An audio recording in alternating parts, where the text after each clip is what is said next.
we are honored to have Professor Robert S. Ross, a renowned scholar in the fields of international relations and Chinese studies. He is a professor at Boston College in the United States and a researcher at the Fairbank Center for China Studies at Harvard University. Against the backdrop of complex and changing global dynamics and the evolving China-U.S. relations, we will delve into critical issues with Professor Ross and look forward to his incisive insights.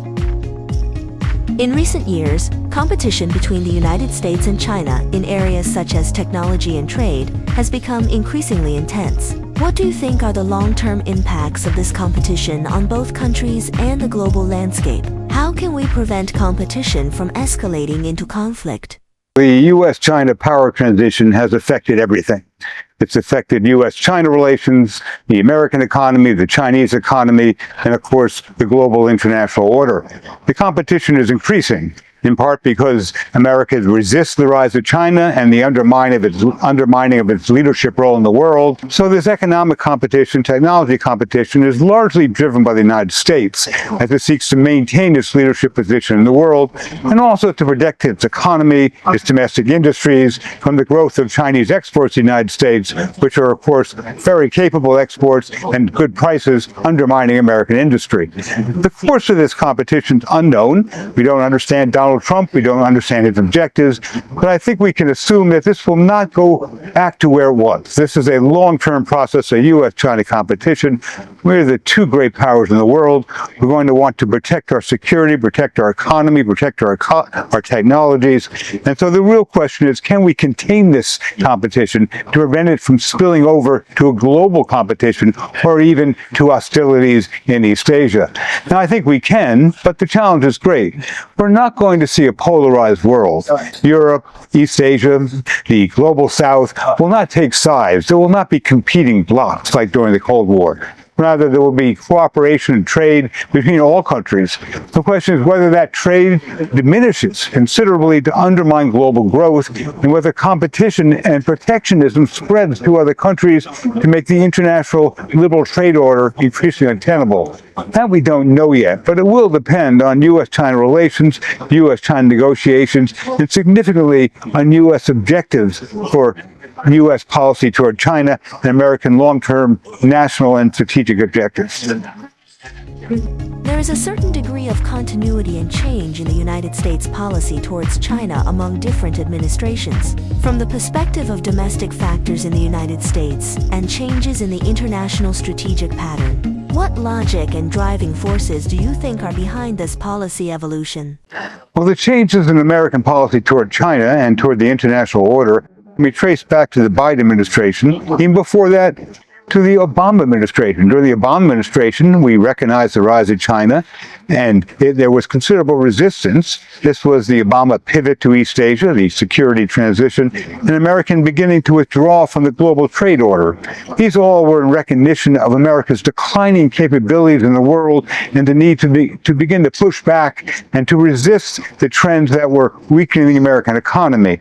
Now, this accelerated under Donald Trump as Donald Trump increased our detachment or isolation from the global trade order and increased our competition with China in technology and in East Asian security. Now, Joe Biden escalated this considerably. He took this containment to a host of Cold War policies. The goal was clear: to contain China, to maintain American hegemony. And of course, this extended to technology competition and extended to trade and the global order. Now, this is undermining the global order, undermine U.S.-China cooperation, and so we're moving into an era of increasing chaos in international relations. We don't know where it will end. Donald Trump, there's great uncertainty as to what his objectives are. It does seem he wants to make America great again, but we don't know if that requires being number one and making China weak and defeating the rise of China.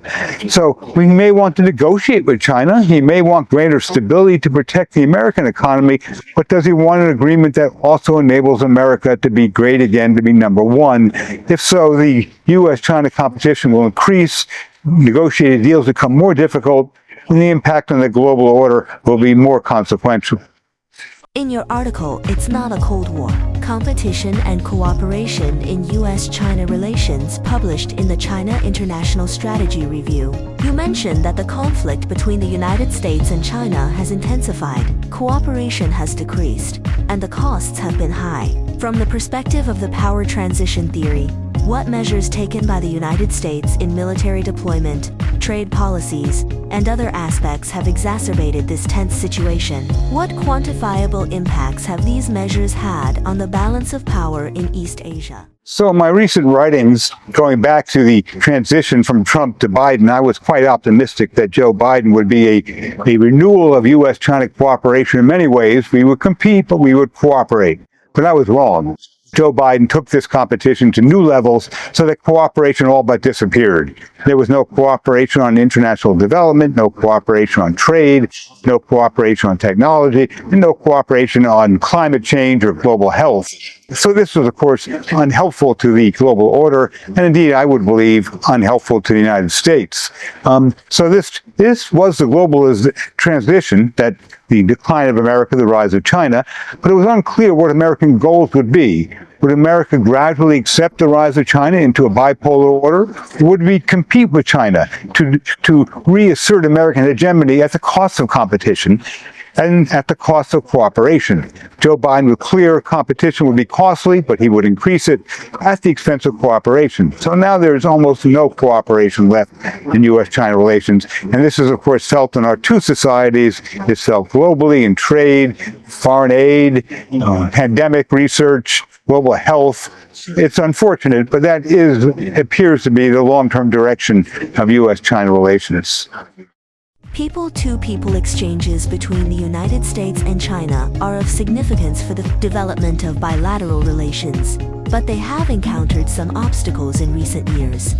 For example, the visa review cycle for Chinese students going to the United States has become longer.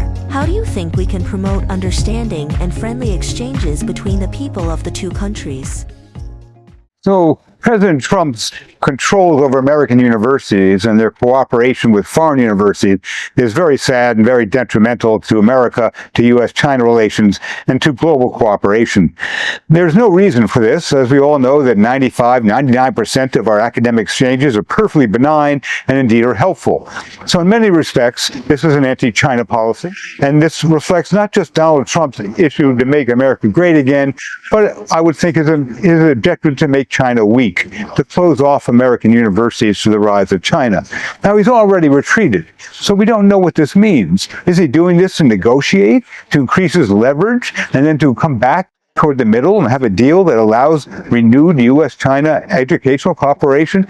We just don't know. But we can say for sure that the confidence that Chinese students and students around the world have in American universities, and confidence they can come to America and pursue 4 years of studies, pursue a BA, pursue a PhD, and feel safe in America, that confidence has declined. It'll be difficult to restore it, because many students around the world, including Chinese students, will look elsewhere, perhaps to Great Britain, perhaps to France, perhaps to Germany. And this is unfortunate to our two countries, to people-to-people relations, to educational ties, and I believe also detrimental to the United States, its society, its culture, and indeed to its technological development. How would you assess the overall trajectory of U.S.-China relations today? And what is your outlook for U.S.-China relations over the next 5 to 10 years? I believe this recent conversation between Donald Trump and Xi Jinping is, of course, helpful. It is better to talk and not to talk. I think it is important to point out that these talks, both the Geneva Conference and the most recent conversation, are at the behest of the United States. The United States is quite concerned the impact of this trade war on the United States and would like to have a solution that enables the United States to protect its economy and to advance U.S. policy toward China and perhaps to regain American hegemony. So we don't really know what these negotiations can achieve. We don't know what comes first for Donald Trump, whether it's going to be protecting the American economy, reaching an agreement that allow rare earths to come with compromises for Chinese access to the American economy, or whether he will insist on a heightened competition to win this competition to be number one again. So this conversation, of course, is helpful. But we have a long way to go before we can understand whether or not the United States and China can stabilize this relationship, to minimize escalation, and to maintain some trade relations beneficial to both countries.